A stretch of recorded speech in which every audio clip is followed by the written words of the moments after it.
Man, it's a privilege to have an opportunity to come home and see family and friends and to get inducted into this particular Hall of Fame. See, I'm a crazy person. I'm a person that has learned that all things work together for good, that my life and the things we go through all have a purpose, that we were all born with a purpose. And everything that you look at your life, no matter good and bad or bad, has a reason. And that if you can follow it through and become the person that God wants you to be, then at the end of that, you will discover that you're special. The thing that honors me the most is that this is the third Hall of Fame that I've been inducted into. It's the third type. My first Hall of Fame was at my high school. I went to DeSales High School. See, I was a young man whose father died the day before my 14th birthday. And so it's sort of hard for a mother. My mother's here is Bessie Pear. She's here with some of my neighbors right in the back right here. And my beautiful wife, Cynthia, she's here. And my son, Kristen, is over here. And I got uncles and aunties in the back, everybody from Kentucky. But it is hard for a mother to raise two children when she's young herself, and she has kids that, that need guidance. And so I didn't know what I was supposed to become, but I went to DeSales High School. And in DeSales, I sort of discovered that this big body could do something special. And that thing that it could do special is it could play football. But see, DeSales, I was inducted into their Hall of Honor. The Hall of Honor, I was one of the first persons to ever be inducted into their Hall of Honor. And what I learned during that process of being inducted into the DeSales Hall of Honor is special to me because I realized that I don't quit. See, it was when you're at a school where there's 675 students, very few minorities to begin with. But see, the thing that I had going against me at DeSales High School is that we came from a household that lacked some of the necessities to operate. See, a lot of people call yourself poor. My mother would always say, the Junior, and that's what she calls me, and that's what they call me in Louisville, my hometown. Junior, we may lack the necessity to function. We may not have all of the toys and the things that some people have to make life comfortable, but you're not poor. If you can believe in your mind that one day that you are something special, that you will be able to give the world something, that you'll be able to buy everything that you need. But see, DeSales is a private school, and we don't have any money. And I can never forget how many times when I had to go to school and I didn't have clothes. And see, we had to wear ties. And at some point, you realize you're different from everybody else. You can't go to a secondhand store and find a 56 extra long suit. They don't have 15 shoes there. And I will never forget my junior year, we played at the University of Louisville Stadium, and we got some cleats. And we played on the stadium. And when we're going into my senior year of school, and this is what, you're talking about hard, this is the thing that is hard, to realize that your mother can't afford to buy you shoes.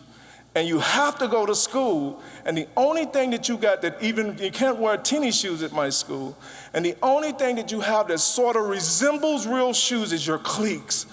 And so you take a knife, and you cut the cleats off, and then you go out in your yard, and you rub off all the bottoms, and you have to make a decision. Do I quit, or do I go to school every day for a year pretending that my cleats are regular dress shoes? And so mentally, that takes a strong person to know that everybody knows you ain't got shoes on, and everybody know that they're cleats, but you have to walk down with your head high and say that my cleats are Stacey Adams. I don't care what you say.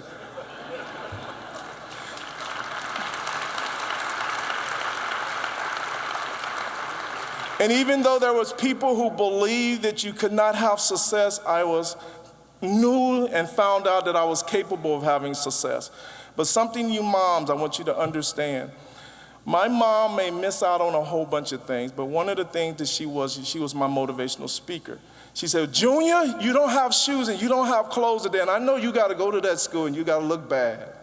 She said, but one day, you're gonna buy your own shoes. You're gonna have your shoes made, and you're gonna have your clothes made, and you're gonna look into your closet and you have all kind of choices.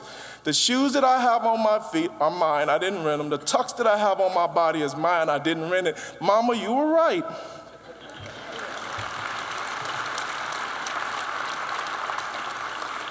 And so when every odd said quit, I went on to through these sales, and I got awarded in their Hall of Honor, which meant that I didn't quit. I go to Michigan, and then I go on to the San Francisco 49ers, where I have a good career. And I was inducted into what they call the Multicultural Hall of Fame. And what you have to do in order to qualify for this Hall of Fame, and Muhammad Ali, a lot of people are a member of it, is that you have to be a great athlete, but you also have to be a good citizen. See, one of the things that I collect is I collect angels. I even got a little angel on my little pail pen, because one of the things you got to understand is that we believe sometimes that our purpose on this world is to accumulate all the goodness that life has to offer.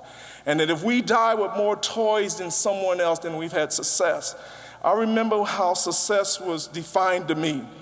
And it was, imagine me being with the San Francisco 49ers for 10 years and winning 8 divisional titles and 5 MNSC championships and 3 Super Bowls. I knew what success was. And I remember when the Detroit Lions signed me, I put on all 3 of my Super Bowl rings, and I walked into the room, and I wanted to show these young men what you could get if you played hard. And I will never forget Frank Gans, to me, who is one of the greatest motivators I've ever heard in my life, said this in my first meeting there. He says, some men here, I want you to know that we define success here in Detroit much differently than most people define success. He says, some people define success based on toys. I have more money and my car is better than you. I'm more successful than you. And then he would say, other people would say, my wife looks better and my children are better. I'm more successful than you. He says, some of you believe because you have a title. I'm the vice president. I'm the senior vice president. I'm the head coach. I'm the assistant head coach. My title is better, so it makes me more successful.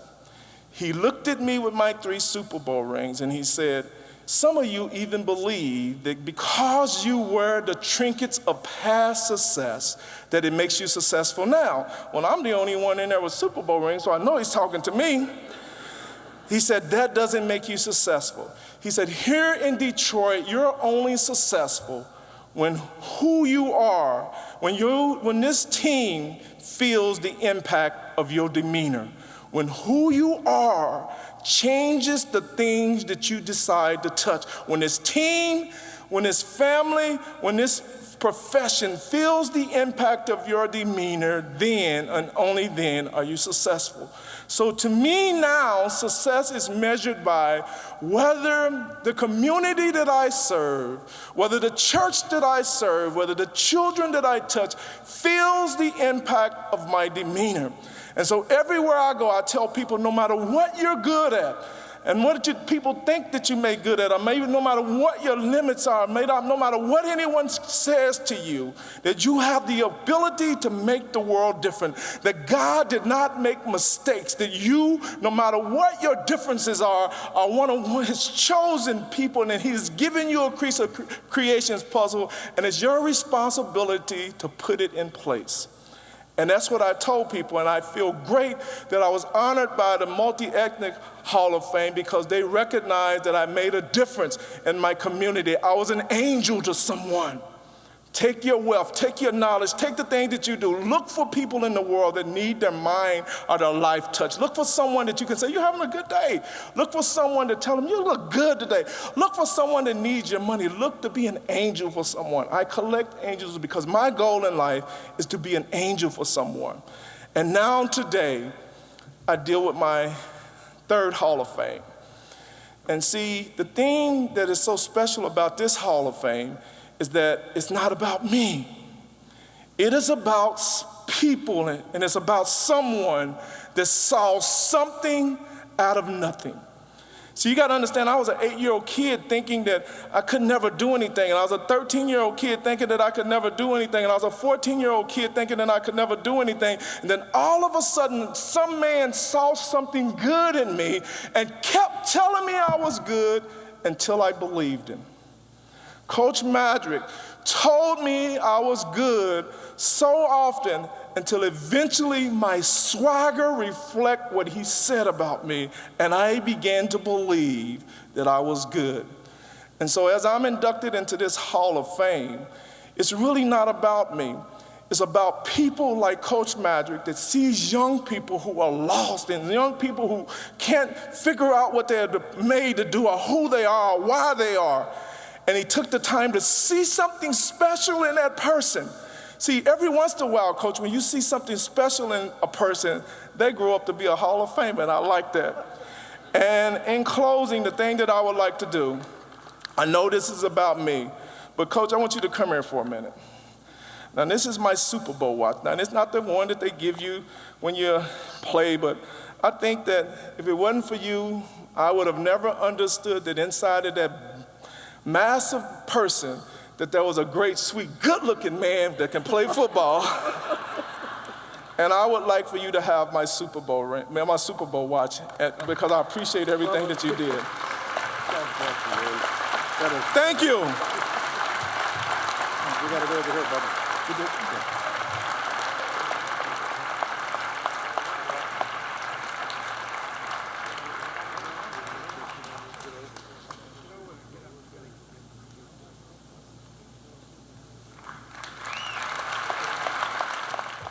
Congratulations.